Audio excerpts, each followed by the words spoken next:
Zach and Vinby, the borough bugs. Together they review the boroughs of London. From Westminster to Islington, from Hillingdon to Havering. They find out what is there and then they show it to you. Wasn't that a beautiful title sequence? I think it was pretty cool. I do think it was composed very well. Oh!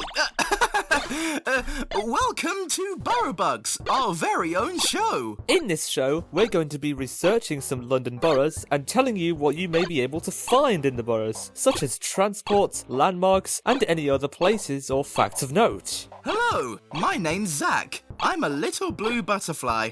Hi, my name's Vinby. I'm a little, pink bumblebee. And this is Borough Bugs. Is that it? What? Are we not going to mention anything else? Oh yes, we have this red button here, which will allow us to choose the borough from our wall of boroughs.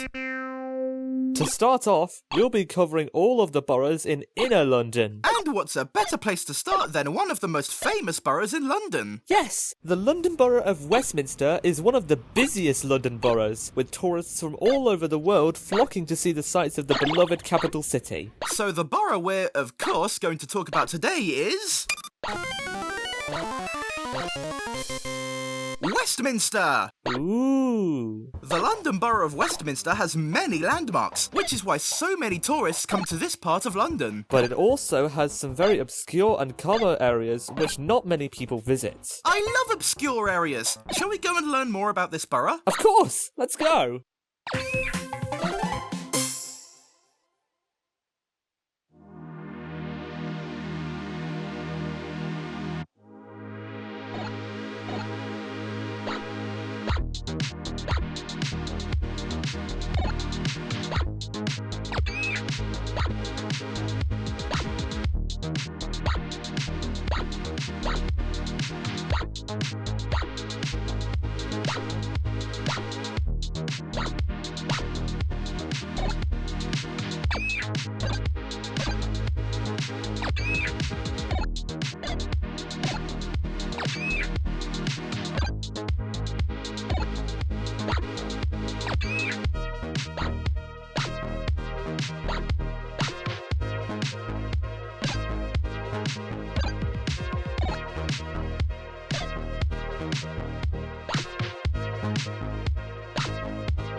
See how many people are in the more central areas of the borough, rather than places like Pimlico or Little Venice. Yeah, everyone wants to see the landmarks rather than get some peace and quiet in the more obscure areas. Speaking of landmarks...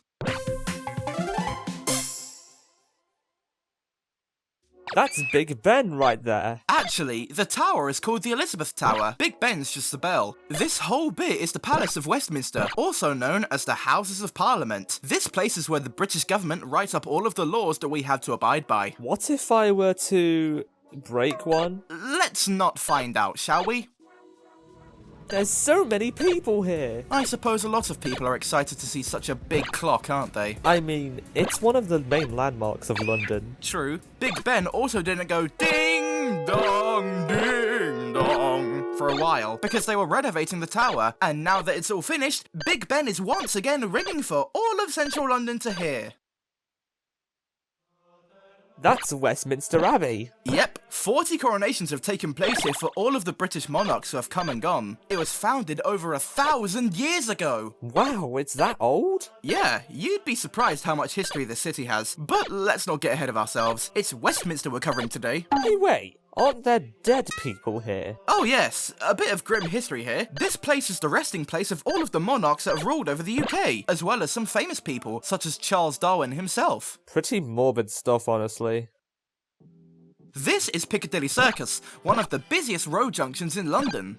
That's a massive screen. Oh yes, that right there is called Piccadilly Lights. It's a 110-year-old wall which shows loads of adverts. 110 years? Yep, although it wasn't always a screen. Back in the 1900s, it was solely electric billboards. It didn't become a screen until 1998, when they switched to projectors. And then in 2011, they started using LED lights, which are what we now see today. Look at all those adverts. Oh, they're making me want to buy stuff. Then beat focus. Sorry. But it is relevant, because our next destination is one of the busiest shopping areas in central London. Yeah, just up the road from here is Oxford Street. There's loads of clothes shops here. Wow, imagine the prices of everything in these shops. What shops do they have here? One of the most noteworthy shops here is Selfridges, which was named the world's best department store in 2010 and in 2012. There's also Hamleys, the world's largest toy shop. Ooh, that's Buckingham Palace. The king lives there, right? Ding ding! Right answer. This place is the headquarters of the royal family. God save our gracious king. Please don't start singing. Sorry, can we go inside Buckingham Palace? No, but 12 people in the past have actually tried to. Well, I'll be the 13th. Don't do that. This here's Leicester Square, one of the more popular areas for tourists. Is that M&M's world? Uh-huh, the largest sweet store in the world. Fancy anything to eat? Actually, I do fancy something sugary. Well, maybe later. We're doing this. Oh. Another thing here is Chinatown. The road signs here have additional Mandarin text, because of course, it's Chinatown. What's actually in Chinatown? Well, when you get there, you're greeted by a massive gate, which was built in 2016 on Wardour Street. Once you enter, you'll see lots of different Asian restaurants, as well as gift shops selling all sorts of stuff. There's also loads of red lanterns hanging all around, making it a truly beautiful scene. This is Hyde Park, one of London's many royal parks. Isn't it the biggest one? No, the biggest in London is Richmond Park, but let's not get ahead of ourselves here. This place has a lake, doesn't it? Yes, the Serpentine and the Long Water. By this lake is the memorial for Princess Diana. Rest in peace. And on the western end of the park, there's another body of water. This one is called Round Pond. I'm not joking, that's the actual name of the pond. Isn't Winter Wonderland held here? Yep, the annual Christmas Wonderland Fair is held here from November to January. Honestly, I'd love to go, but have you seen how expensive it is? It's only £5. Wait, seriously? Have I been gaslit into thinking it's like £12? Probably. And here's one of my favourite places, the London Transport Museum. You can walk through and see the history of London's transports all the way back to the 1830s. I love this place so much. This museum lies in Covent Garden and is about a 3-minute walk from the tube station. The shop is so colourful. I could stay here for hours. Until the shop has to close. No matter, I'm a tiny insect. They'll never notice me. For the record, we don't condone staying in shops after they close. Did you see how many people were at those landmarks? Yeah, I don't know how you can move through so many people. People from all over the world think the places to see in Westminster are so interesting. And what's another interesting part of Westminster and London as a whole? Oh, I know where this is going. The transport!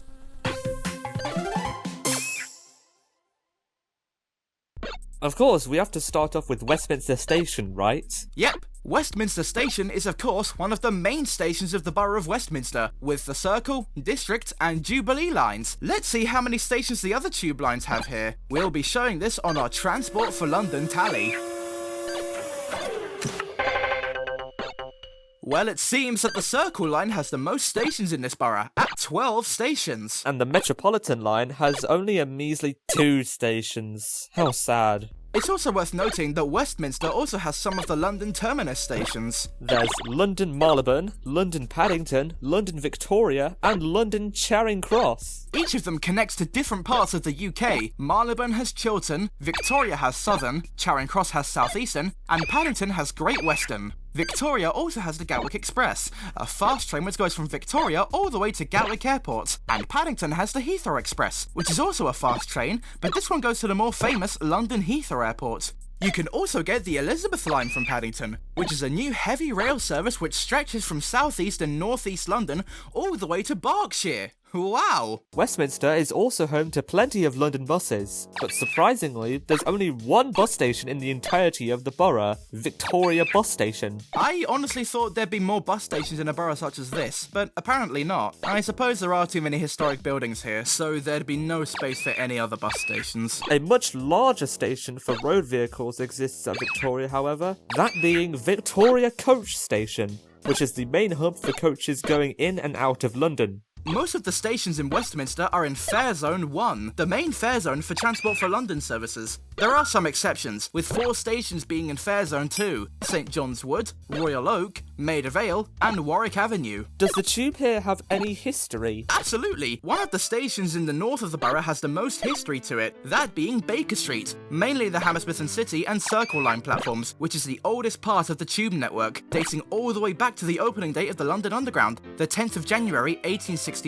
Over 160 years old? It's amazing to think this train service is still running to this day. Yep, it stretched from Paddington to Farringdon. All the stations on the first ever tube line are still visible to this day. Some of these stations have gone through many refurbishments over the years, but some hints of history are still able to be seen today at some stations.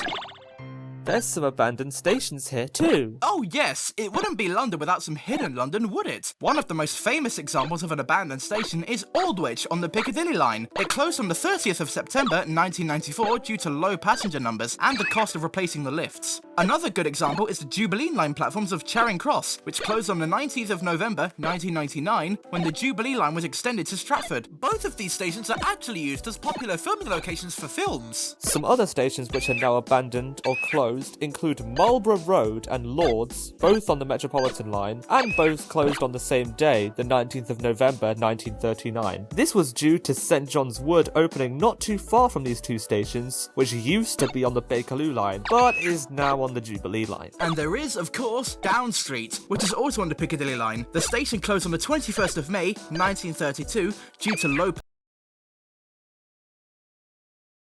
passenger numbers, and also the nearby Green Park and Hyde Park Corner stations had newer entrances built near to the station, so the station essentially became obsolete. It's not just abandoned stations, some stations never even got opened. That's right, just like our old friend Aldwych here, while it did open on the Piccadilly line, it was originally going to be part of the then Jubilee line, known then as the Fleet line. It was originally going to be part of Phase 2 of the line, which was approved in 1971, but as we all know, this never went through, and the plan to extend the Fleet line to Aldwych was officially abandoned forever in 1989, and the Jubilee line instead extended to Stratford. Plenty more stations were planned and not built, but there's too many, so we won't cover them all. Are there any more modes of transport in Westminster? There is the River Bus service, which is a boat service going across the entire River Thames in London. The piers which you can disembark at in Westminster are of course Westminster Pier, as well as Millbank Pier and Embankment Pier. And I think that's everything to do with transport. Wow, loads to speak about, but we're not done just yet. It's now time for the last section of the show, Trivia! Boring. Yep, good.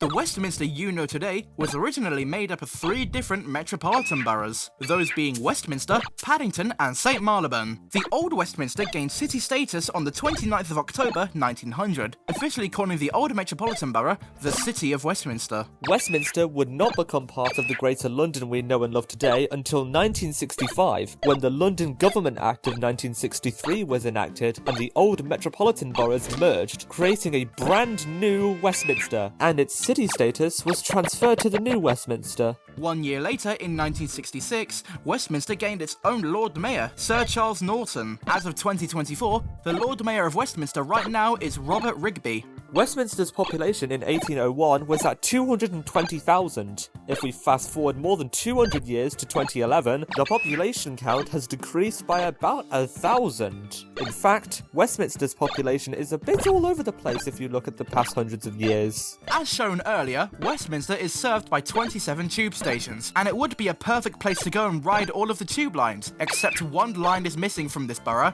the Waterloo and City line, which is so small and underutilised that it's a laugh it's considered a tube line at all. In 2020, Westminster installed 500 electric charging points on lampposts all around the city. And as of 2024, there are over 2,000 of these charging points. When trams were around in central London, they never really entered Westminster, nor the neighbouring borough of Kensington and Chelsea, mainly because the people here considered the trams too low class. Westminster, despite its extremely high cost of living and massively expensive housing, has the cheapest council tax in the entirety of London. Most of you probably already know this, but Paddington Bear is named after the actual station, Paddington. No, the station was named after the bear. No, the bear was named after the station. Nope. Yes. Nope. Yes. Nuh-uh. Yes! No. We would like to formally apologise for the reckless display you have witnessed. We were just being sillies. We have resolved this privately and concluded that Paddington Bear is indeed named after the station. I still think the station was named after the bear. Ugh.